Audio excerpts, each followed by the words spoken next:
سلام نعخاتكم يكون كبرات قدوسان بمجمريا نايكزابين ጸጋን ሰላምን ይብዛልኩም እኔ አገልጋሊ ባሪያ ኢየሱስ ይባሃል አብዚ አብ ከባቢ ዋሽንግተን ዲሲ ወይ ቨርጂኒያ ከባቢ የዘመጥ ማለት እዩ ለማ አንቲ ብዛዕባ ናይ በዚ ኩነታት ንሓልፎ ዘለና መቸም ዓለም ተሓልፎ ዘላ ብዙሕ ሽግር ብዙሕ ፈተና بناي فيروس متي زلو بزح سب استفلالي نغرات يحلف الله مالتي بزح فتنات يحلف الله موت بزح نغر استفلالي نغر بفيروس راح زموت زي كونسي بخالق نغرات زموت ابز بس حلو ساعات عالمنا ابستغيرت له ساعات اتي كل نغر مصنانع كوننا زخيلتنا اغزابير قال سلازخونه كاب حجي بستفلالي مخنيات تمرتاو زخونو ناي اغزابير قالات ناي اغزابير مصحف كومون بزعبا ز عالمنا زخول نحلفو بحجنا حلفون كما حجز حلفنايون نزمت ان كاز تقم نحزبنا خطقم الى حد ነገር زحسبكو ነገራት كقرب مدي بس لزلخو خلاتكم بستخالكم متن سبسكرايب بمغبار بصلوت كتحجزنا سبسكرايب بمغبارن مسكالو سبات كا شير بمغبار حد تقامي زخونو ነገራት ምክንያቱ እዚ ሕጂ ዘለና ዮ ኩነታት እዚ ሕጂ ዘለና ዮ ዓለም ከም ተቀድመ ሕጂ ዝነበርና ዮ ዓለም ኣይኮነን ምግዚኡ ሎሚ ክትባት ክመጽዩ ብዛዕባ ዝናይ ኮቪድ 19 ዝበሃል ክትባት ክመጽዩሞ ምትክትባት ምስተኸተብኩም ሽዑት ናይ ቀደም ህይወትና ክንምለሲና ስራሕና ክንምለሲና ህይወትና ከም ቀደም ክኸውን እዩ ዝበሃል ዘረባታት ኣሎ ማለት እዩ ካብ ሕጂን ነው ግን ተቀድመ ሕጂ ንፈልጣ ዝነበርና ዓለም ናብ አይን ምለስኒና ታናይ ቀደም ንሕና ንፈልጣ ዝነበርና ዓለም ብመልእታ ቅድመ 2019 ዝነበረት ዓለም ናብ አገጽና አይን ክንምለስኒና ካብ ሕጂን ነው እቲ በሐድሽ ሪሴት ዝበሃል ነገር ከም ሐድሽ ዝጅመር ሐድሽ ዓለም ኣሎ እዛ አጀንዳ ዝኸብ ቀደም ስራሐሉ ዝነበረዩ ሰይጣናዊ ዝኾነ አጀንዳ እዩ ሰይጣናዊ ዝኾነ መደብዩ ህዝብ ዓለም ከመይገርካ ንምጥፋ ህዝብ ዓለም ከመይገርካ ማንነቱ ከመይገርካ ተጥፍኦ በቴክኖሎጂ እናገበርካ በኻደ ነገር እናገበርካ ከመይገርካ ማንነቱ ከተጥፍኦ ዝመጽእ ዘሎ አጀንዳ ናይ ሰይጣናዊ አጀንዳ እዩ ስለዚህ ብዛዕባ እዚ ህዝብና ብዙሕ ብዛዕባ እዚ ከይፈልጥ ይኽእል ብዝብል ኣነ በቲ ዘለኒ ዓቕሚ ንህዝብና ከፈልጥ ኢለ የዚ ቻናል ዝጀሚርናዮ ዘለና ስለዚህ እዝናትና ሚኒስትሪ ብስተኻልና መጠን ከመይ ገይሩ ሰብ ካብ ዝጸልማት ዝመጽእ ዘሎ ዓለም ካብ ዝወጽዩ ናብ ክርስቶስ ከመይ ገይሩ ይመጽእ ካብ ዝኹሉ ሽግራት መከራ ከውጸና ዝኽእል ካብ ሰይጣን ከትሕነና ዝኽእል ናይ ክርስቶስ ናብ ክርስቶስ ምስ ንሕወስ ጥራሕ እዩ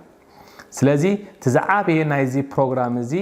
ናይዚ ሚኒስትሪ ናትና ተዛዓበየ አጀንዳና እንታዩ ፕላንና እንታዩ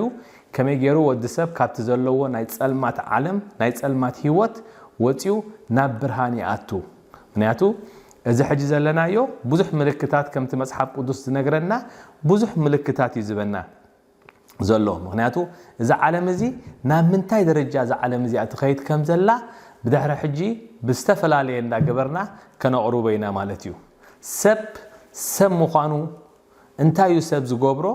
بزعبو كلاتنا نفلطو نغرات الله كاب حجين نيو گن انتاينت ماننت ناي ود سب زقيرلو عالم او درجانا بصحنا زلنا ازي ناي كوفيد 19 زبحال از فيروس ازي كاب زخونه اب عالمات كاب حجي حساب حجي زمصنا فيروسات اتزبرتع وي تزخفه فيروس ايكونن معناته كاو زبرتع كاو زخفع كندي فيروسات اب عالم ترايوم جن عالم كم زتعاطيا ايتفلطنيا تعاطينا اينفلطنيا ني عالم ايكونومي بمولو تعاطيو ايفلطنيو هاجرات بمولو انت سمامعين بحاده دمصي كلن كسمامع ايكلانين ስለዚህ ከሰማምዕን ዝኻለዳ እንታይ እዩ ተይልና ብድሕሪዝ ኩለን መንግስታት ናይዚ ዓለም እዚ ዝሰርሕ ካላ ሓያል ኣሎ ካላ ሓይል ኣሎ ኣብዚ ምድሪ እዚ ሰይጣናዊ ዝኾነ ሓይሊ ስለዚህ ነዚ ሓይል እዚ ኩላትና ክንፈልጦ ኣለና ብደገ ብዓይንና ስለ ዘይንሪኦ ከምዚ ከውኒ ኢልና ኢና ንሓስብ ግን ኣብዚ ምድሪ እዚ ነዚ ዓለም ዝመርሕ ናይዚ ዓለም እዚ ኣምላኽ ዝኾነ ሰይጣን ዝበሃል ኣሎ ስለዚህ እዚ ሰይጣናዊ ዝኻኒ ብሰባት እንዳተጠቀመ ነዛ ዓለምና ነቲ እግዚአብሔር ዝፈጠሮ ነገር ኩሉ ንምቕያር እዚ ናይ ኮቪድ-19 ሕጂ ዝመጽ ቫክሲኔሽን ዝበሃል እዚ ክትባት እሱ ናቱ መጀመርያ እዩ ሕጂ ሕማም መጽሎ ብዝምድር እዚ ሰባት ይሞቱለው ዲዮም የስ ይሞቱለው ግን ከምቲ ዝብልዎ ዘለው ዲዮም ዝሞቱ ዘለው ተልና ግን ጥቁ ከማን አይቆ ከምቲ ዝብልዎ ዘለው ይኮነን ሰብ ዝሞት ዘሎ ግን ነቲ ዕላማኦም ክስታይ ንክገብሩ ክብሉ እቲ ቁጥር እንዳብዝሑ ነቲ ሰብ እንዳፈራርሑ ዝገብርዎ ዘለው ነገር እዩ ስለዚ ዝኾነ ዓይነት ውሳኔ ብዛዕባ ዝ ቫይረስ ክንውስን ከተኾይና ኣብ ህይወትና ንውስኖ ውሳኔታት ኩሉ ፈሊጥና ክንውስኖ ብዝበሉና በቲቪ ስለሰማዕናዮ ኣብ ቲቪ ስለዝበሉና ብሰሚዕና ክንነብር ናታቶም ዝበሉና አሚንና ክንከይድ ኣይኮንናን ተቐንዲ ዕላማና ብፍላይ ቶም ናይ እግዚአብሔር ሰባት መንፈስ ቅዱስ አባና ኣሎ ንብል ሰባት ከምቲ ኣብ ቃል እግዚአብሔር ዝዛረበና ብብዙሕ ፈተናታት ሓደ ሰብ ይሓልፍ እዩ እዚ ዓለምና ሓጂ ተሓልፎ ዘላ መንገዲ ሓደ ፈተና እዩ ስለዚ እቲ ቀንዲ ዕላማ ናይዚ ሚኒስትሪና ከመይ ጌርካ ከምቲ ቃል ናይ እግዚአብሔር ዝብሎ ጎይታና ኢየሱስ ክርስቶስ ኣብ ዝምድሪ ዝመጸ ነቲ ናይ ሰይጣን መንግስቲ ክስዕር ይመጽዩ ስለዚ ንዓና ኣድሒኑና ኣብ መንግስቱ ስለዝወሰኽ ጸንበረና ሕጂ ኻ ንሕና ናቱ ምስክር ክንከውን ኢና ኣብ ዝምድሪ ዘለና ስለዚ ኣብ ዝምድሪ ኣብ ዘለናሉ ሰዓት እቲ ንገብሮ ዝኾነ ይኹን ነገር ብናይ ጎይታናን መድሓኒናን ኢየሱስ ክርስቶስ መንገዲ ተኸቲልና ከመይ ጌርና ዕውት ዝኾነ ህይወት ንነብር ንሱ እቲ ዕላማ ስለዚ ናሎም ማዓንቲ ቃል ወንጌል ሉቃስ ምዕራፍ 4 ዘሎ ቃል ከም ብበልኩም ካብ ቁጥር 1 ክሳብ ቁጥር 5 ብዛዕባ ቁሩብ ትምህርቲ ክንመሃሪና ብድሕሪኡ ክንጸሊና ማለት እዩ ወንጌል ሉቃስ ምዕራፍ 4 ከምዚ ይብል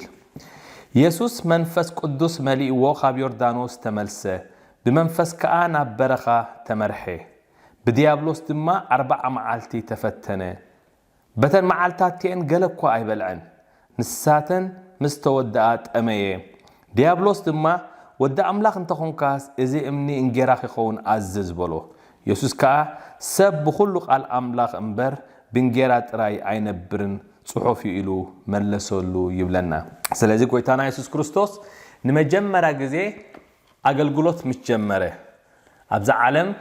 ብመንፈስ ቅዱስ ተጠኒሱ ካብ ድንግል ማርያም ምስተወልደ ኣብ ወዲ 30 ዓመት ክሳብ ዝኸውን አገልግሎት አይጀመረን ነይሩ ምክንያቱ ናይ እግዚአብሔር ቃል ከም ዝብለና ወላ ብሉይ ኪዳን ከም ዘሎ ዝኾነ አገልጋሊ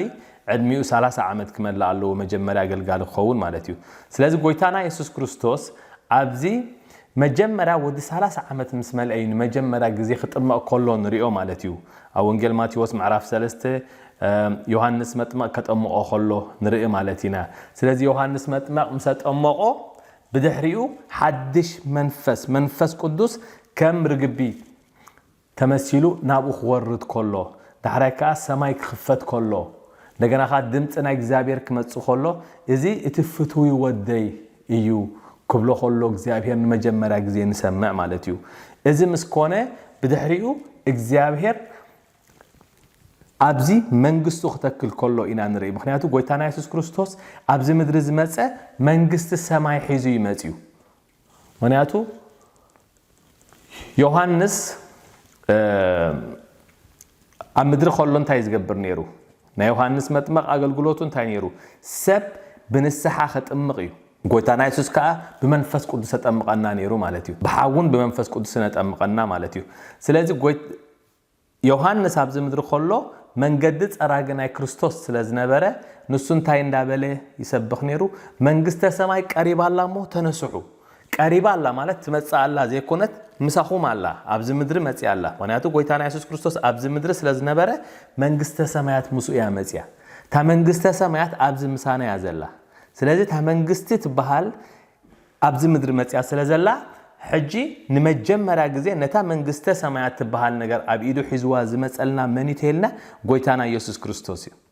ስለዚህ ጎይታና ኢየሱስ ክርስቶስ ናይ መጀመሪያ አገልግሎቱ እንታይ ገይሩ ነርባዕ መዓልቲ ክጾም ከሎ ንሪኦ ማለት እዩ ነርባዕ መዓልቲ ምስ ጾመ እቲ ፈታኒ ዝብሎ መጽሓፍ ቅዱስና ሰይጣን ባዕሉ መጽዩ ክፍትኖ ከሎ ኣብዚ ንርኢ ማለት እዩ ሰይጣን ንዝኾነ ናይ ጎይታና ኢየሱስ ክርስቶስ ተኸታለ ዝኾነ ኢየሱስ ክርስቶስ ዝኣምን ሰብ እንታይ ዝገብር ኩሉ ግዜ ይፍትነና በህይወትና ማለት እዩ ኣብ መነባብሮና ይፍትነና ንጎህ መጽኸልና ይፍትነና ክንተስኸልና ይፍትነና ኣብ ስራሕና ይፍትነና ኣብ ዝኾነ ቦታ ኣብ ዝኸድናዮ ሰዓት ይፍትነና ምክንያቱ እቲ ዝዓበየ ነገር ካብ እግዚአብሔር ከርሐቀና እንድሕር ኮይኑ ሰይጣን ስራሕ እዩ ኃጢአት እዩ ዘስራሐካ ስለዚ ኣብዚ ንኢየሱስ ክርስቶስ እንታይ ዝገብሮ ዘሎ እንድሕር ኢልና ክፍትኖ ከሎ ኣብቲ ሰዓት እቲ ጎይታና ኢየሱስ ክርስቶስ እንታይ ይነግረና ብመንፈስ ቅዱስ ሙሉእ ነይሩ ይብለና መልእዎ ካብ ዮርዳኖስ ከም ዝመጸ ይነግረና ስለዚ ብመንፈስ ቅዱስ እዩ መልእዩ ነይሩ ጎይታና ኢየሱስ ክርስቶስ ህይወት ናይ ሓደ ክርስቲያን ዝገብሮ እቲ ናይ መንፈስ ቅዱስ መልአት እዩ እምበር ናይ ሃይማኖት ምቕያር ወይ ናይ ኣድራሻ ስለ ዝቀየርካ ቤተ ክርስቲያን ስለ ዝቀየርካ ኣይኮነን ብመንፈስ ቅዱስ ምምላእ ዝባሃል ኣሎ ጎይታና ኢየሱስ ክርስቶስ የጠመቀካ በመንፈስ ቅዱስ ዳግም ትውለድ በመንፈስ ቅዱስ እንድሕር ተወሊድካ በመንፈስ ቅዱስ ተመላለሱ ይብል መጽሐፍ ቅዱስ በመንፈስ ተመላለሱ ይብለካ እቲ ቀደም በስጋ ተመላለሱ ዝነበረ ህይወትካ ንሱ አቀሚጥካ እንደገና በመንፈስ ክትነብር ትጅምር ማለት እዩ በዝምድር እዚ ዝኾነ ይኹን ነገር እትገብሮ በመንፈስ ይኻ ትገብሮ ዝኾነ ይኹን ነገር ተሐስቦ በመንፈስ ይኻ ተሐስቦ በስጋኻ ትውስኖ ነገር የለን ዝኾነ ይኹን ነገር በመንፈስ ይኻ ትውስኖ እዚ ማለት እንታዩ ሓደ ነገር ቀመ ምግባርካ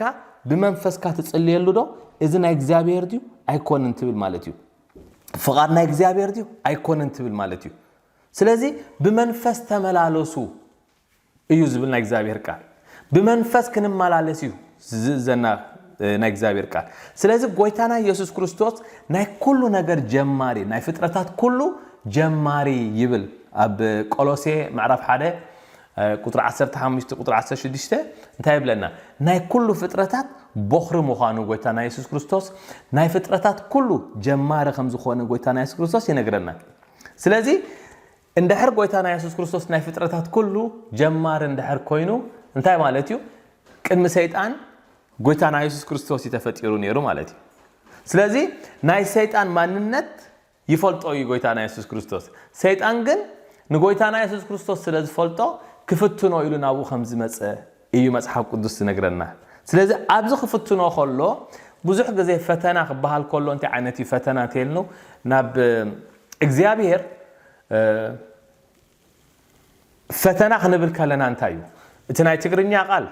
ፈተና ይዝብል ግን ክልተ ዓይነት ነገር ኣሎ ሓደ ብናይ እንግሊሽ እንታይ ይብሎ ቴስት ዝብሎ ኣሎ which is ፈተና ማለት እዩ ንሱ ሕጂ ብሽግር በመከራ ባዕልኻ ተሐልፎ ነገራት እዩ እቲ ኻላይ ቋንቋ እንታይ ዝብል ቴምፕቴሽን ይዝብል ቴምፕቴሽን ማለት ከአኒ እንታይ ማለት እዩ ሓደ ነገር ቆልዓሲ እንደሃርና ባኻ ክመጽእ ደልዩ ካራሜላ ልዕላ ቢልካ ሳብ ቅድሚ ከም ጌርካ ተሪዮዶ ሾ እንታይ ገብር ተቆልዓ ነታ ካራሜላ ሪ ናባኻ ይመጽእ እዚ ሕጂ እንታይ ትገብሮ ኣለኻ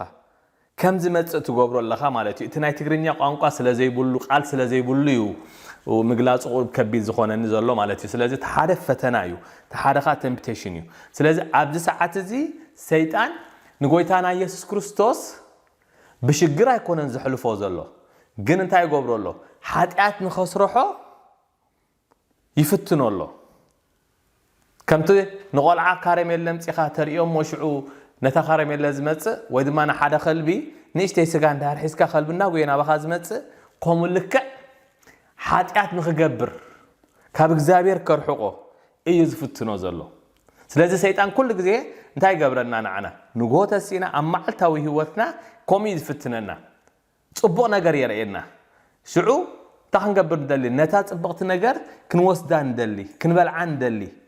ዋላ ናይ እግዚአብሔር ፍቃድ ኣይትኹን ክንወስዳ እንደሊ ማለት እዩ ስለዚ ብብዙሕ ኃጢአት ተስራሐካ ሽዑ ካብ እግዚአብሔር ፈለየካ ማለት እዩ ሰይጣን ክገዛእካ እንድሕር ደልዩ ክገዛእካ ዝኽእል ኃጢአት እንድሕር አስሪሕካ ጥራሕ እዩ ምክንያቱ ንብረት ናቱ ይበካ ንብረት ናቱ ኣብ ልብኻ ምሰቐመጥካዮ በቲ ንብረት ናቱ ገይሩ ይገዛእካ ማለት እዩ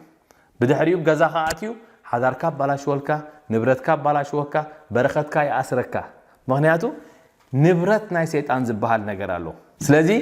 ናይ ስጋን ናይ መንፈስን ፍረ ዝበሃል ኣሎ ሓደ ሰብ ሙሉእ ብመንፈስ ቅዱስ ክምላእ ከሎ ዳግም ክውለድ ከሎ ፍሬኻ ይዝቅየር አተሐሳስባኻ ይቅየር አዘራርባኻ ሁሉ ይቅየር ክርስቲያን ዝገብረካ ቤተ ክርስቲያን ስለዝኸትካ ወይ ሃይማኖትካ ስለዝቀየርካ አይኮነን ክርስትና ማለት ፍሬኻ እንታይ እዩ ኣብ ገላትያ 5 ካብ ምዕራፍ ካብ ቁጥር 19 ጀሚርና እንዳሕራም ቢምናዮ ናይ ስጋን ናይ መንፈስን ፍረ ዝበሃሉ ነገሩ ኣለዉ እቶም ተሻዓተ ፍረታት ናይ መንፈስ ዝበሃሉ ካብኣቶም ከተፈርም ጀመርካ ኢኻ ክርስቲያን ምዃንካ ትፈልጥ ስለዚ ጎይታና ኢየሱስ ክርስቶስ ኣብዚ ሙሉእ መንፈስ ቅዱስ መሊእዎ ነበረ ይብለና ስለዚ ካብ ዮርዳኖስ ተመሊሱ ካብ ዮርዳኖስ ማለት ንሕና ንዓና እንታይ እዩ ዮርዳኖስ እስራኤላውያን ዮርዳኖስ እንታይ እዩ ካብቲ ዝነበርዎ ናይ ባርነት ብዮርዳኖስ ምስተሳጎሩ እዮም ናብ ከነዓን መሬት ክወርሱ ጀሚሮም ንሕና ሓደ ክርስቲያን ከኣኒ ዮርዳኖስ ናትና ለና ንሳገሩ ዮርዳኖስ ናትና ምስተሳገርና ኢና ናብቲ እግዚአብሔር ዝመደበልና ቦታ ንኸይድ ግን ናብቲ እግዚአብሔር ዝመደበልና ቦታ ንኽንበጽሕ ግን ኣብ መንጎ ፈታኒ ይመጸና ንዓናኻ እቲ ፈታኒ ኩሉ ግዜ እንታይ ይገብረና ከመይ ገይሩ ካብቲ በረኸትና ካብቲ ናይ ከነዓን መሬት ዘውርሰና እግዚአብሔር ናብቲ ጸባን ማዓርን ዘውርሰና ነገር ከመይ ገይሩ ይስሕበና ከመይ ገይሩ ይመልሰና ነዚ ክገብረና ከሎ ብዝተፈላለዩ ነገራት ይገብረና ብዝተፈላለዩ ብባእሲ ብጽልኢ ብቂምታ እግዚአብሔር ዘይገብረሉ ነገር ስጋዊ ዝኾኑ ፍሬታት ከምታ ኣብ ገላትያ 5 ዝበልኮ ስጋዊ ዝኾኑ ፍሬታት ኣለዉ እዞም ስጋዊ ዝኾኑ ፍሬታት ምቕያም ምጽላእ ቂምታ መሓዝ እዝታት ነገራት እንዳሕር ሒዝካ ኮንካ ብናይ ቀደም ዳግም ኣይተወለድካን ማለት እዩ ስለዚ ናይ መንፈስ ፍረ ዝበሃል ኣሎ እቲ ናይ መንፈስ ፍረ ምስ ሓስካ ኢኻ ዳግም ተወሊድካ ትበሃል ኣብ ማይ ኣቲኻ ስለዝወፃኻ ተጠሚቅካ ትበሃል ግን ኣብ ማይ ስለዝኣተኻ ተሓፂብካ ስለዝወፃኻ ኣይኮነን ጥምቀት ማለት እቲ ናይ ቀደም ማንነትካ ውሽጢ ማይ ምስ ኣተኻ እቲ ናይ ቀደም ማንነትካ ስጋኻ ትቀብሮ ማለት ኢኻ ምስ ተቀበርካ እንደገና ምስ ወፃኻ ሓድሽ ፍጥረት ኮንካ ትወፅእ ማለት ኢኻ ብድሕሪኡ እቲ ናይ መንፈስ ቅዱስ ምምላእን እቲ ምልዋጥን ናይ እግዚአብሔር ስራሕ ይኸውን ናትካ ስራሕካ እንታይ ይኸውን ናይ ሙማት ስራሕ ግን ናትና ስራሕ እዩ ናት ናይ ቀደም ማንነትና ምቕታል ስጋና ምስ ክርስቶስ ምስ ቃል ናትና ስራሕ እዩ እቲ ናይ መንፈስ ቅዱስ ምምላእ እቲ ናይ መንፈስ ቅዱስ ሓይሊ መሃብ ግን ናይ እግዚአብሔር እዩ ዝቀይረካ እግዚአብሔር መንፈስ ቅዱስ ዝበካ ግን ንሕናት ናይ ቀደም ማንነትና ክንቀበል ኣለና ቀደም ዝነበርናዮ ማንነት ስጋና ተጠሚቕና ተባሂልና ኣብ ማይ ኣቲን እንድሕር ወፂና ብድሕሪ ግን ኣብ ህይወትና ዋላ ሓንቲ ነገር ለውጥ እንድሕር ዘይብልና ኮይኑ ጥራሕ ቤተ ክርስቲያን እንድሕር ቀይርና ዋላ ሃይማኖት እንድሕር ቀይርና ኣብ ህይወትና ዋላ ሓደ ነገር ዝልወጥ ነገር ይብልና ማንነትና ማ ኣይቀየርን እዩ ኣድራሻና ቀይርና እምበር ማንነትና ግን ኣይቀየርና ስለዚ ብመንፈስ ቅዱስ ዳግም ምውላድ ማለት بمنفس منبار مالتيو بمنفس محساب منفس قدس زبالك ነገር ትገብር ማለት እዩ ስለዚህ ጎይታና ኢየሱስ ክርስቶስ በመንፈስ ሙሉ ስለዝነበረ ነተፈተና ናይ ሰይጣን ብዘይ ዋል ሓንቲ ነገር ይስዕርዎ ሰይጣን ክፍትኖ ከሎ ጎይታና ኢየሱስ ክርስቶስ ኣብ ሰዓት እዚ እታ ተድልዮ ነገር እንታይ ነራ እንደሕሪልና ጠሚ ነሩ 4 መዓልቲ ይበልዕ ነሩ ወዲ ሰብ 4 መዓልቲ እንደሕር ከይበልዕ ኣብ ጾምን ኣብ ጸሎትን እንደሕር ነሩ እንታይ ይኸውን መጀመሪያ ዘለካ ነገር እንታይ ተይልና መግቢው ዘለካ መግቢው ዝራእየካ ስለዚህ ሰይጣን ታይልዎ ክፍትኖ ከሎ አዚዝዎ ይኸማን ፈተና ጥራሕ አይኮነን ወደ አምላክ እንደሕር ኮይንካ ነዚ እምኒ ናብንጌራ ቀይሮ ይልዎ ሐሳብ አይኮነን ሂቦ አዚዝዎ ይኸማን ምክንያቱ ናይዚ ምድርዚ ንጉስ ስለዝኾነ መንግስቱ ኸርኢ ሓይሉ ኸርኢ እዚ ነገር ዝግበሮ ኢሊ ይኸማን ተዛሪቦን ጎይታና ኢየሱስ ክርስቶስ ግን ወዲ ሰብ ብናይ እግዚአብሔር ቃል እንበር ብንጌራ ጥራሕ አይነብርኒዩ ክብሎ ንሪ ምክንያቱ ናይ እግዚአብሔር ቃል ኣብ ኦሪት ዘዳግም ምዕራፍ 8 ካብ ቁጥር 2 ንእስራኤላውያን ሙሴ ክዛረቦም ከሎ እንታይ ኢልዎም ወዲ ሰብ ብናይ እግዚአብሔር ቃል ከም ዝነብር ብናይ እግዚአብሔር ትእዛዝ ከም ንነብር بمجبن بسجان مبلع بمجبت راح أكوننا ننبر بنجرا أكوننا ننبر نستو أكون انتقندي منبرنا بعلم ودسب مجبس لازبلع قرص لازبلع درار لازبلع أيكونن أب علم زنبر ودسب إجزابير سلازي حلونا إجزابير بدحرينا خوينو بملعقتو غيرو سلازي خبنا إنا نحنا أما معلتي هوتنا ننبر بسلام ننبر مجبس سلاز نبلع سلاز تمهارنا سلاز سرح سلاز سرحنا وي جنزب سلاز لنا أيكوننا نحنا أبز مدرز ننبر أما معلتي أبز عالم زي كسام 250 شي حساب يموت 250 شي حساب كموت كله كافتم 250 شي حساب جن نحنا جن عيموتنا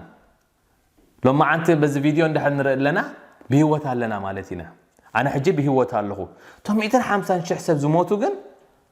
فولي حتى سلاز جووري كونن وإذا ما أنا صادق نحنا صادق سلاز خلنا بهوتها لنا ساتهم جن سلاح ما أنا قال سلاز جوورو أيكونن جن إتي نجزابر محرت سلاز بز حالنا طرحنا بهوت زلنا سلازي أبزي بديابلوس نربع معالتي تفتنا يبلنا 4 معالتي نامس أيو سيطان فتينوه مغنياتو كافت علامو صوم نجزابر نجر كم زخوانه منفساو نجر كم زخوانه سلاز فلته سيطان منفساو نجر كتجبر كلها بتعمي زقاومك كل غزي فتنا لك كتصوم كتحسب كلها نجرات مبلشاو جمرو سرح زي تسرح ገንዘብ زي تجبر ناب زي تخيد كبلك هاي جمر إذا ما عاسيو منفساو نجر كهتعبخ الجمر كلها كتصلق تحسب كلها انتاي مسأكا تليفون دولك انقفاز زرخبك ويقولعت اللوخا دق خامت يمشعو ملو معلت زي موصخه شع معلت خو افتا ساعات يا موصخه يجمرو بوزح عند فتنات تقبلك نمنتاي منفساو عبيتك مسك زابير زلك ركبك كمي غيرو يعنقفك طرحي شيطان سرح سلازي ابزي لما انتي بفتنا محلف زبها النجر قويتانا يسوع كريستوس اتي منفس قدوس بمنفس انا برخه تمرحي قبل كله بمنفس نفتي برخه تمرحي قبل كله نقويتانا يسوع كريستوس اذا عالم زي برخو يا برخه خنبل كلنا سبنتاي نبل مصحف قدوس كغلصو خلو برخه كمزي سولكاጫካ برخه ማለት አይኮነን برخه ማለት اذا عالم زي برخه يو نقويتانا يسوع كريستوس برخه يو نعنا برخه يو ذا عالم زي ولا ابز عالم زي حج مكينه بزي يحلفا ولا بيلدينغ دا يحلو ولا بغزاد انقمط انبر اذا عالم زي نعنا برخه يو شعور زباله برخه يو ولا حنت برخه زي ولا حنت نجر زي بلو برخه نعنا نحاده كريستيان اذا عالم زي برخه يو ابز عالم زي خلنا انا خاني نفتن مالتيو كم فتن كلنا نحنا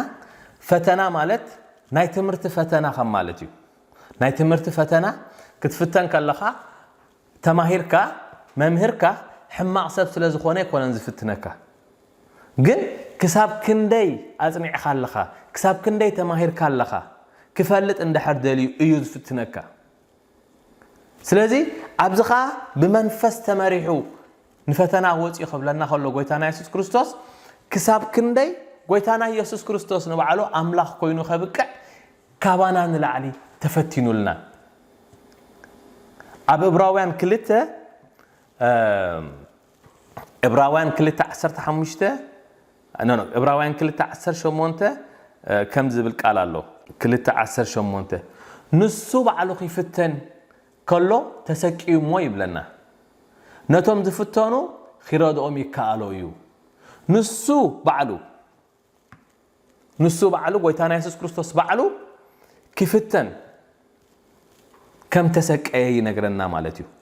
اب ابراوين 4:15 اندحر وريدنا دقيم بزي حاتيات سيبل بكل خمس خمانا تفتنا ينبر برخمنا خيدن قصلنا زي كل لك اخانات يبلنا امو بسمايات زحلفه عبي لك اخانات يسوس ود املاح كابزلو الناس ميمانا نصنا عبل نعانا لك اخان كوينو اب سماي كوينو خكندانا حالفو زلمنلنا غويتانا يسوس كريستوس سلازي ጎይታና ኢየሱስ ክርስቶስ ናትና ሊቀ ካህናት ክኾነልና ኮይኑ እዚ ኩሉ ንሕና ኣብዚ ምድሪ እዚ ንሓልፎ እዚ ኩሉ ኣብዚ ምድሪ እዚ ንገብሮ ነገራት እንታይ ማለት እዩ ኩሉ ንሱ ሓሊፍዎ እዩ ኩሉ ይፈልጦ እዩ ሓጢአትና ይፈልጥ እዩ ጌጋታትና ንገብሮ ይፈልጥ እዩ እንተኾነ ግን ኩሉ እሱ ስለዝሓለፎ ኩሉ እሱ ስለዝተፈተኖ ንዓና ኸ እንታይ ይኾነና ንዓና ኸ እሱ ይረድአና ኣብ ሰማይ ክምስክረልና ከሎ ልዕሊ ዝኾነ ይኹን ነገር ኮይኑ ንዓና ይምስክረልና ማለት እዩ ስለዚህ ዝኾነ ክርስቲያን ብፈተና ይሓልፍ እዩ ብፈተና ንሓልፎ ግን እዚ ፈተና እዚ ልክዕ መምህር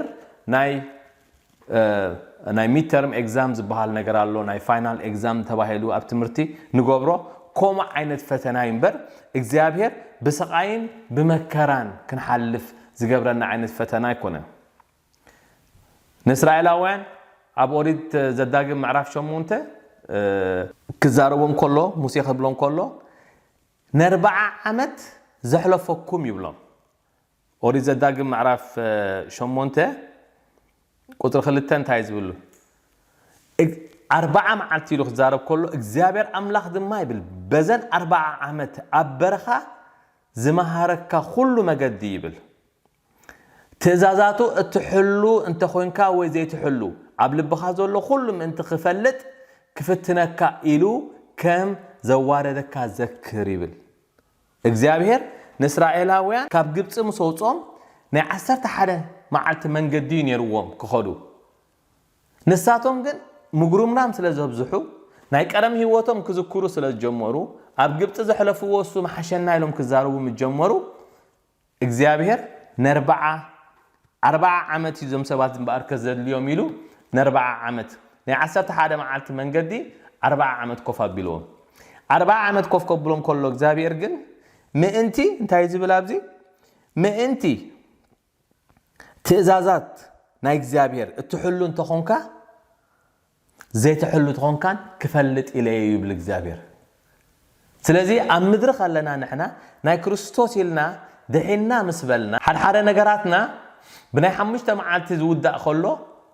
እምነትና ስለ ዝጎድል ምጉሩምራም ስለ ዝበዝሕ ነብዝሓሉን እግዚአብሔር ነገራትና እንታይ ይኸውን ሰብ እዚ እምነት የብሉን ኣባይ እምነት የብሉን ማለት እዩ ስለዚህ እግዚአብሔር ክምህረና ሓደ ግዜ ልክ ከምዚ ናይ እስራኤላውያን ናይ 11 መዓልቲ መንገዲ ናብ 40 ዓመት ዝቀይረሎም ሓደ ግዜ ንዓና ኸ ናብ 10 መዓልቲ ዝነበረ መንገድና ናብ 30 ዓመት ወስደልና 20 ዓመት ወስደሉ ምክንያቱ ሓደ ግዜ ክርስትና ተባሂሉ ተቀይሩ ተባሂሉ ሓደ ሰብ አገልጋሊ ተባሂሉ ተቀይሩ ተባሂሉ ግን 20 ዓመት ገረ 30 ዓመት ዝገብር አገልጋልሎ ወይ አገልጋሊ ኮይኑ ወይ ሓደ ሰብ ተቀይረ ኣነ ጎይታ ካብ ዝቅበል 30 ዓመት ገረ ብለካ ግን ዋላ ሓንቲ ፍረ ነገር ዘይብሉ ማለት እዩ ፍረ ዘይትርእሉ ክርስትና ማለት ሓደ ሰብ ኣነ ክርስቲያኔ ትብል ተኾንካ ክርስቲያን ኣይኮንካን ማለት ኢኻ ክርስትና ማለት እቲ ካልእ ሰብ ርዩካ እቲ ሰብቲ ኣብ ነፍስኻ ብዝርአዮ ፍረ እዚ ሰብ እዚ ገለ ለውጥ ኣለዎ ገለ ነገር ኣለዎ ዝተፈለየ ነገር ኣለዎ እዚ ክርስቲያን ክኾን ኣለዎ ክብለካ ከሎ ጥራሕኻ ትክክለኛ ክርስቲያን ኮይንካ ዘለኻ ማለት እዩ ወዲ ሰብ ኩሉ ግዜ ንነፍሱ ኣነ ዳሞ ክርስቲያን እንዴ አንዳ ቀደም እንዴ ዳግም ተወሊደ እንዳበልካ ብዙሕ ሰብ ክስታይ ዝገብር ግን ክርስትና ማለት ናይ በሓቂ ብክርስቶስ እቶም ብጸቢብ መንገዲ ዝሓልፉን ክርስትና ብክልተ ይዝኽፈል ብጸቢብ መንገዲ ዝሓልፉ ኣለዉ ብገፊሕ መንገዲ ዝሓልፉ ኣለዉ ኣብ ወንጌል ማቴዎስ ምዕራፍ 7 ቁጥሪ 13 ጎይታና ኢየሱስ ክርስቶስ እንታይ ኢሉ ብጸቢብ መንገዲ ዝሓልፉ ኣለዉ ብገፊሕ መንገዲ እቶም ብገፊሕ ዝሓልፉ ብዙሓት እዮም ኢሎም ኣብ ሰዓት እዚ ክንደይ ሰብ ክርስቲያን ኢሉ ዝመፀሉ ሰዓት ብገፊሕ መንገዲ ዝሓልፍ ብዙሕ ሰብ ኣሎ በታ ጸባብ መንገዲ ዝሓልፋ ብዙሕ ቁሩብ ሰብ እዩ ብጣዕሚ በታ ጸባብ ዝሓልፍዋ ብጣዕሚ ሒደት እዮም እዩ ዝብለና ናይ እግዚአብሔር ቃል ስለዚህ ክርስትና ናይ ፍረ ጉዳይ እዩ ናይ ሃይማኖት ጉዳይ ዘይኮነ ናይ ፍረ ጉዳይ እዩ ክርስትና ኣብ ምድሪ ከለና ከመይ ገርና ሃብታማት ንኸውን ከመይ ገርና ጽባሕ ንጎን ንባረኽ እሱ ይኮነን ክርስትናና ክርስትና ማለት ብናይ እግዚአብሔር ፍቃድ ምንባር ማለት እዩ ዝኾነ ይኹን ነገር ክትሓትት ከለኻ ዝኾነ ይኹን ነገር እንገብሮ ነገር ብናይ እግዚአብሔር ፍቃድ ንኸይት ኮይንና ጥራይ ክርስትና ስለዚህ እግዚአብሔር ኣብዚ መንፈስ ቅዱስ ንጎይታና ኢየሱስ ክርስቶስ ኣብ በረኻ ኸውጾ ኸሎ ንሪ በረኻ ማለት ኣብ ዓለም ከውጾ ኸሎ ንሪ ናይዛ ዓለም ዚ ዋና ዝኾነ ሰይጣን ከኣኒ በኣካል ኣጋንንቲ ለኢኹ ዘይኮነስ በኣካል ባዕለይ ጥራሕ ምስኡ ክራኸብ ዝኽእል ኢሉ ባዕሉ መጺኡ ክፍትኖ ኸሎ ንሪ ታናይ መጀመርያ ፈተኑ እንታይ ኣትብል ጎይታና ኢየሱስ ክርስቶስ ኣብታ ሰዓት ኣደሊዋ ዝነበረ እንታይ መግቢያ ተድልዮ ነይራ ጥሜት ነይርዎ ሎማ አንተ ኸናዓና እንታይ ዘድልየና ብገዛና እንታይ ኮይንልና ዘሎ ሕማም ዲ ኮይንካ ዘሎሞ ሕማም ዲ ኮይንልካ ዘሎ ሕማም ዲ ሸጊርካ ዘሎ ወይ ሕማም አሸጊርክሎ ሎማ አንቲ ስለዚ እዚ አፈውስ እዚ ክደሊኽ ያ ዘለኺ እግዚአብሔር ይፍውስ እዩ ግን ነዛ ሕማም እዚኣ ሰይጣን ከም ዝገይሩ ሕማም ይበካሞ ሽዑ እንታይ ይገብረካ ምስ እግዚአብሔር ባእሰካ ይራሓሓቀካ ምክንያቱ እግዚአብሔር ተዘይፈውስኒ ዳር ሕጂ ኣነ ቤተ ክርስቲያን ከይድኒ ዝብል ሰብ ኣሎ እግዚአብሔር ንምንታይ ከም ዝሕልፈኒ ሰብ ኣሎ ዝብል ሰብ ኣሎ ሰይጣን ኩሉ ግዜ ይፍትነካ ናይ ገንዘብ ሕጽረት ዲ ዘለካ ስራሕ ክረክብ ኣለኒ እግዚአብሔር ንምንታይ ንዓይ ስራሕ ዘይሂበኒ ሎማ አንቲ እቲ ጥሜትካ እቲ እንጌራኻ ሰይጣን እንታይ ይብለና ኣሎ ማለት እዩ ስራሕ እንድሕር ደሊኻ ኣብ ስራሕ ጥራሕ ከም ተሓስብ ገብረካሞ ሽዑ እንታይ ማለት እዩ ነዚ ከምቲ ንጎይታና ኢየሱስ ክርስቶስ ነዚ እምነዚ ንምንታይ ናብ እንጌራ ይትቀይሮ ዝበሎ ንዓናኻ እንታይ ይገብረና ማለት እዩ ነዚ ትጽልዮ ዘለኻ ጸሎት ወይ ነዚ ትነብሮ ዘለኻ ህይወት ንምንታይ ናብ ስራሕ ይትቀይሮ ቃል ናይ እግዚአብሔር ካብ ተንብብ ንምንታይ ኣብ ስራሕኻ ዘይትደሊ ይብለካ ማለት እዩ ምክንያቱ እምነትና ይወስደልና ኣብ ኩሉ እግዚአብሔር ዘለና እምነት እንተኾነ ግን እቲ ህይወት ንሓልፎ ዘለና እንታይ ንብል ዘለና ኣነ ዝሓልፎ ዘለኹ ህይወት እግዚአብሔር ዝገብረ ዝሓሰበለ ህይወት የዝነብር ዘለኹ እዛ ዝሓልፋ ዘለኹ ኣነ ህይወት ናይ እግዚአብሔር መንገዲ ህይወት ያ ስለዚ ንእግዚአብሔር ኣሚነ ክኸይደ እግዚአብሔር ኣብዚ ምድሪ እዚ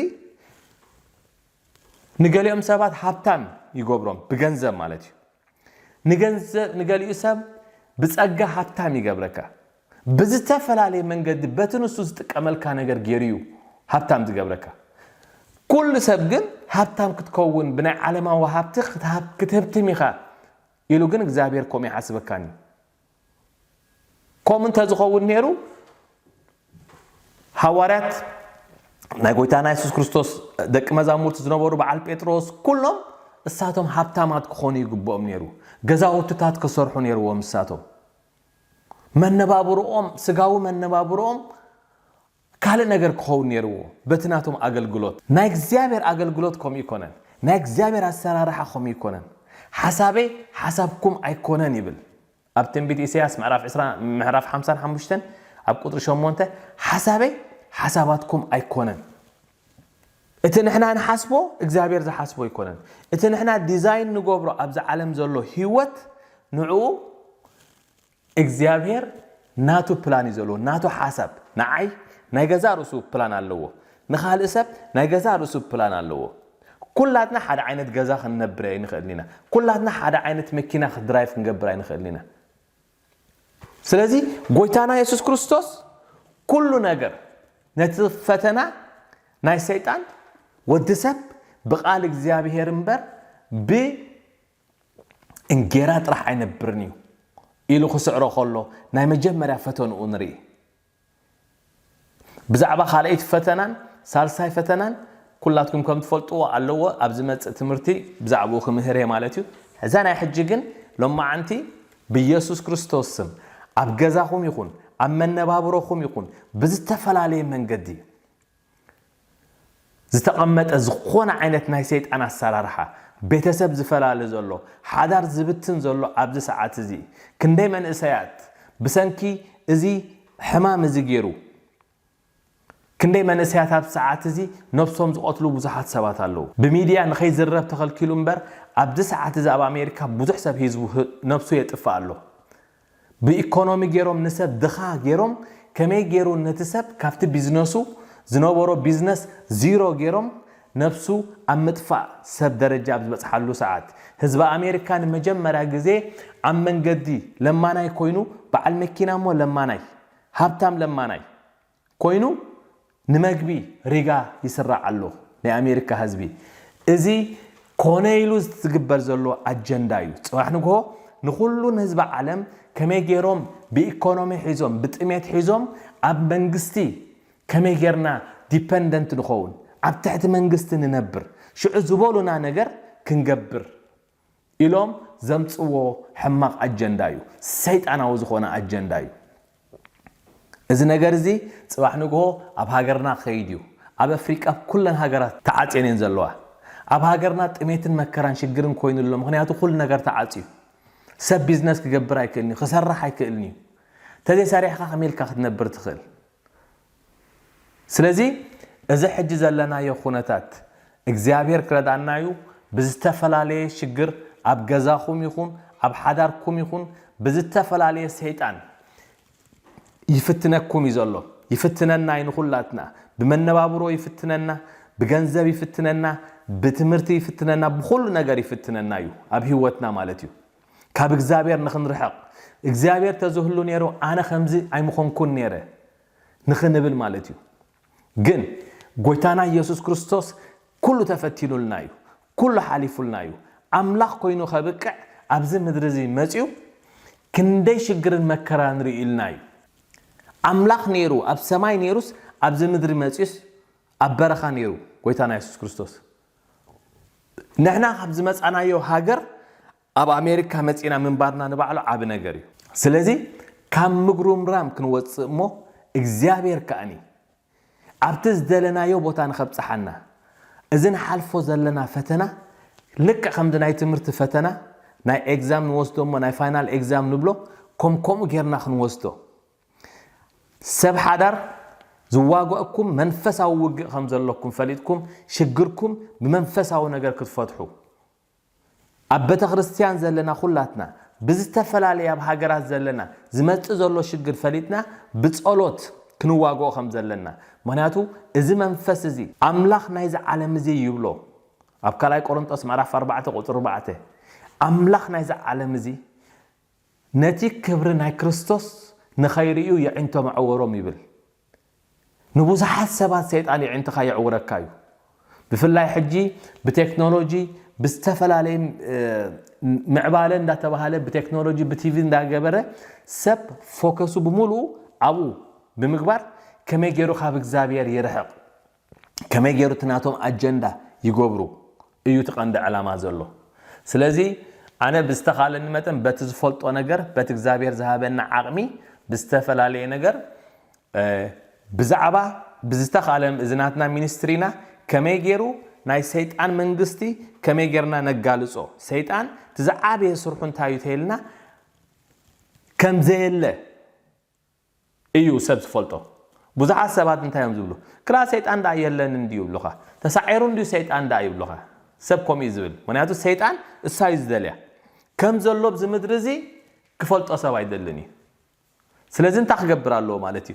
نحنا داي سيطان سرح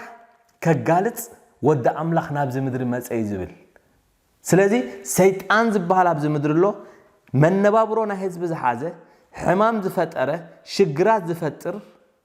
أب كندي حضارات أتيو دك أنستيو مسابعين كم زي الرخبة زجبر ما هتأن دك أنستيو زحز حمام زحز زجبر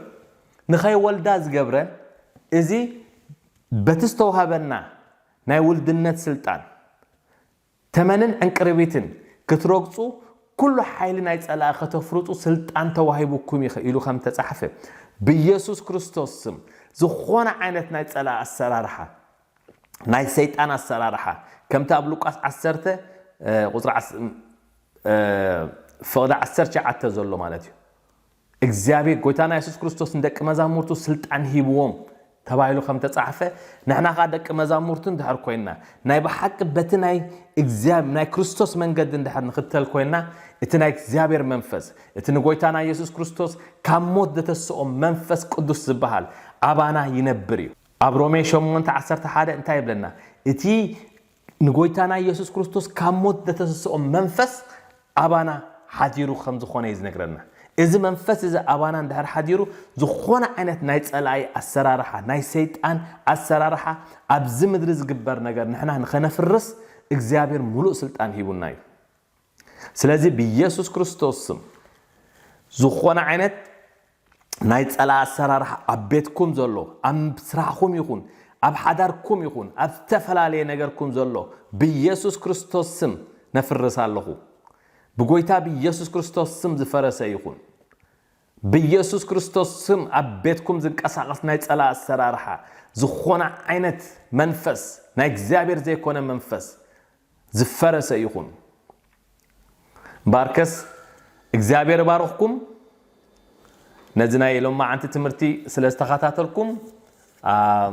زمتص بزعبا خلاي فتنا ناي ጎይታና ኢየሱስ ክርስቶስ ኣብ ወንጌል ሉቃስ ዘሎ ሰይጣን علامات كل أريو زمانجستي كبكاي كبلو خلون ري سلازع علامات كلن أب تحت منجستو خمسة خنا بزعبو حد نجارات أبزع على مزي بتكبر زجبر نجارات هالو بزعبو خكافلكم يا مالتيو كساب شعو إجزابير يبارككم إجزابير تأجو يبزحلكم إجزابوهر سلامو يهابكم بسم እግዚአብሔር አብን ወልድን መንፈስ ቅዱስን استبارخكم كونوا شالوم